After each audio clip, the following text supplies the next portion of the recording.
with the mention of paradise, why is min tahtihil anhar almost always followed? What is the significance of water stream in the paradise? Can a garden be kept alive without water?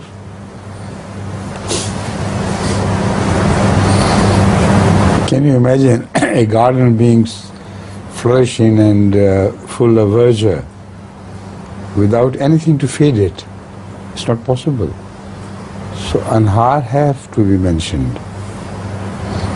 But the question should have been, why anhar of different material? That is of shahad, of intoxicants, etc., etc. So this question should require a completely different role. In fact, the Jannah of every believer would be built according to his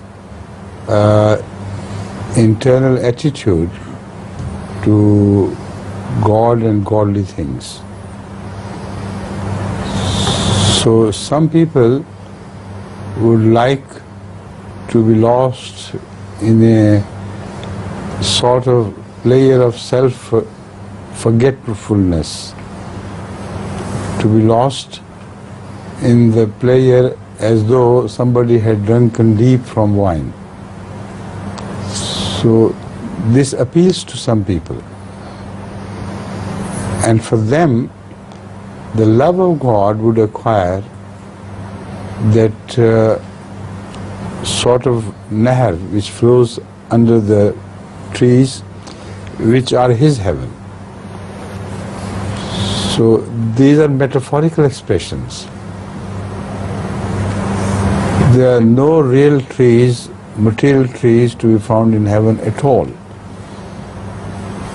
The problem is created for those who, while imagining Jannah, imagine Jannah to be a material thing with thick bushes and growth, etc.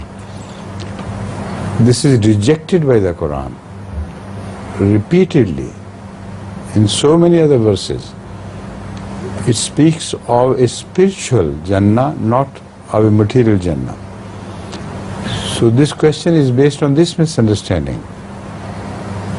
He thinks underneath the Jannah these waters are flowing, wine is flowing, honey is flowing. So when the Jannah is not material, why should he consider these anhar to be material?